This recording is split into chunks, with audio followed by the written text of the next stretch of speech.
So I routinely get into it with objectivists over what Rand meant by tabula rasa or what any challenge to tabula rasa actually entails. And I recently got into it with someone that pretty eloquently explains the issues surrounding it, so I was going to walk through it. So I had made a video in which I casually mentioned that we are not born tabula rasa, and this is the position of most in any field related to the humanities now. And so a person got on. I had mentioned it casually. My video is something else, about something else. But a person asked, if you don't think man's mind is empty of ideas at birth, then answer this. What idea is a child born with? So this is what objectivists do. Whenever you put forward something, they always turn it around on you and they make you answer their questions because they're the teacher here and you're the student. They're the lawyer, you're the defendant. Now, this question was by no means meant to actually get to my view, and I knew that. But I did answer him anyway. I'm assuming it's a him, actually. I don't know. So a child is born with the idea of a breast. That is one idea that they're born with. They are not born completely empty. Now, in order to understand what the idea of a breast is, they have to have an idea of the basic shape and size and feel of a breast. The image is there. They actively want to see something and they seek it out. This can be seen in other animals as well. When a chicken is born, after kind of being comforted by their mother, and they start walking around, they start scanning the ground for insects. Now this means the idea of an insect is in their brain. The actual abstract image is there. This is Jungian psychology. He argues that we are born with archetypes. These are primordial images built up over millions of years of evolution that carry enormous emotional weight. So you are highly emotionally weighted to want to go see a breast when you're born. If you didn't have this predisposition, a human child would die upon birth. My opinion, I answered him. He asked what one idea is a child born with, and I answered him. And so, of course, that was not good enough. He brushed that off as a mere primitive instinct. And I had explained a little bit more about one of my theories of child development, but I got told, the flaw in your understanding of how objectivism uses the concept tabula rasa is enough to dismiss your position. No need to go any further, and this is very typical of them.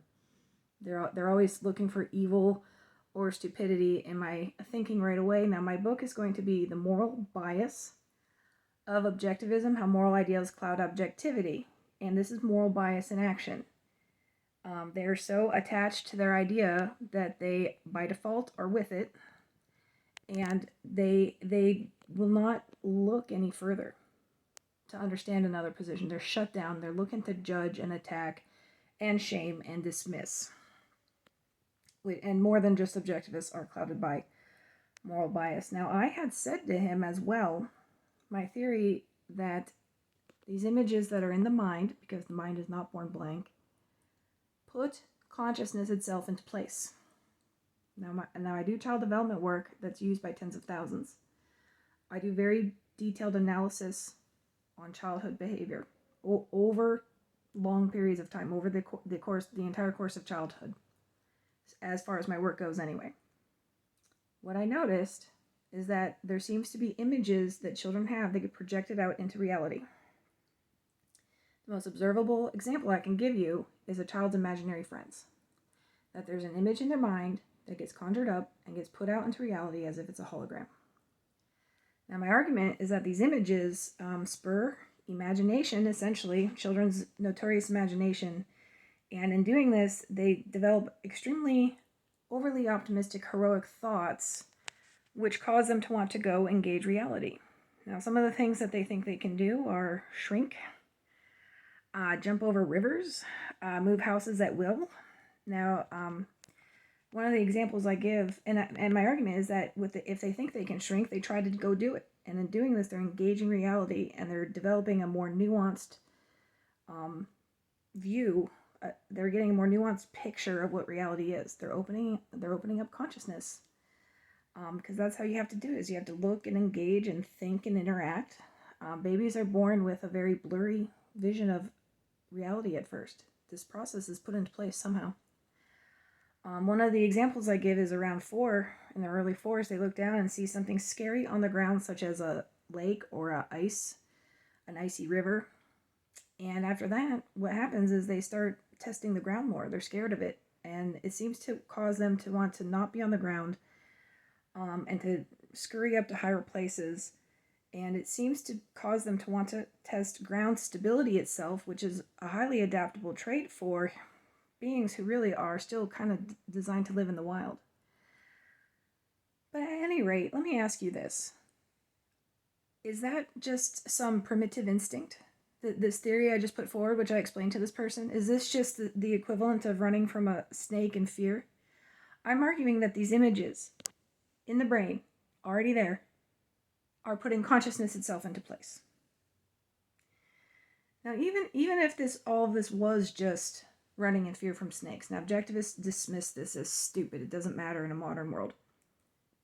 That apparatus that makes you fear snakes is still incredible when you think about it. It's worthy of investigation. It's worthy of curiosity. In order to run in fear from a snake, the mind has to, when it sees a snake, has to register it. There has to be a content in there of what the snake is. Ayn Rand is flat out wrong. She directly says the cognitive mechanism is born blank. And I think the worst thing in all of it, whether or not we fear snakes or childhood development, any of it, she shuts down curiosity about it. She says it as plain simple fact. And even when I say all this, objectivists still think, oh, well, that could just be happily folded into objectivism.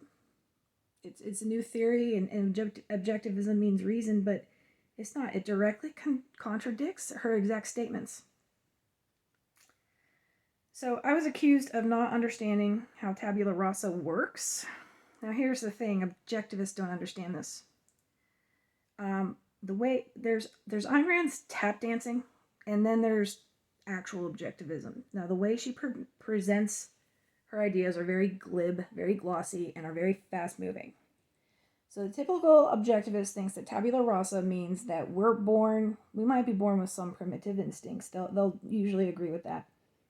But that they don't matter. They're not enough to live life, and that you need to use your mind to build, because by definition man has to build to live, which by the way is false. We don't have to build to live. There's tribal people today who don't really do that either. And so therefore we have to use our mind to think and to build. Now this is not really what Ayn Rand said. Ayn Rand said we are born as a rational animal. We have no reliable, good, natural instincts in us. And therefore we have to use our mind to make all decisions. She explicitly says you must use your rationality all waking hours for all decisions you make. What she explicitly means is that the mind dominates the heart. You do not use your emotions to make any decisions. Ayn Rand presented an entire psychology. So if you want to break up with your boyfriend or girlfriend, you don't use your emotions. They have no inherent wisdom or value. That you use your mind. And this has major impact on how humans behave. And that's Rand's entire thing. I go into it in my book. She describes how the mind must program the emotional mechanism. This directly means your mind tells your emotions how you want them to behave. You tell your emotions what will make you happy, or what will make you sad, or what you will fear. This is a direct quote from her, and by the way, it's on my website. I quote everything thoroughly on my website, but as this person says, no need to investigate further. Your erroneous view allows me to dismiss you. Objectivists don't understand their own philosophy. It is Rand's explicit position that you can go in and control your emotions, your inner life, to do what you want it to do. Because we can't rely on all these ancient, primitive emotions. We have to set our mind to value productive achievement, and then when we're productive, we're happy. That it goes toward our rational survival. Now let me ask you, Can you think of any natural emotion in you that you might have listened to that might have helped you? That these emotions might have a role in your life that guide you towards something and away from something, even though your cognitive mind is not letting you? I wish I could go into it here. I go into it in my book, but I discuss thoroughly the impact all this has. It has a tremendous impact on how you come to understand anything at all, like what is truth. It impacts your daily decisions. It impacts your health. Like, do you kind of naturally feel happy as a natural right, or do you have to achieve it? Because if you just feel naturally happy, you'll just be hedonistic and just be lazy, according to Rand. You have to tie happiness to your achievement, so you go out and do it. Now, integral to my healing was rejecting that, because objectivism failed me, but to have a sense of a soul connection, that you're in touch with your internal self. Tabula rasa breaks this. It says you don't have that connection. You need to control it with your cognitive mind. This has profound impact in education. Children's wild imaginations are often seen as nonsensical. If we understood how important they were, it would change. And Rand's views on education are highly authoritarian and traditional. I can't go over all of it in this video. I go over all of it in my book. My book is going to be about 400 pages long. My website is about 20 to 30 pages long, depending on which parts you read. But objectivists won't read it.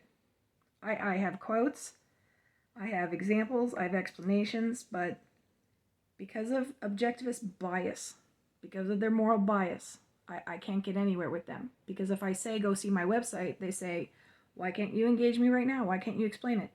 If I do explain it, they have such an erroneous view of it that they dismiss me right away. This is moral bias. It's also cognitive bias, but I actually argue that all cognitive bias is actually moral bias, because it is people's moral paradigms that they get attached to. That they feel, if they feel something is moral, it's tied to survival, it's tied to your character as a person. They cannot be swayed from it. It takes a Herculean effort, and I cannot get them to even investigate any of these issues. Is moral bias in action? How do I diffuse moral bias when I'm trying to explain it? Because in order to diffuse it, I have to explain it, and they won't read it. My website is Ex-Objectivist.com if you're willing to read it. Thanks for watching.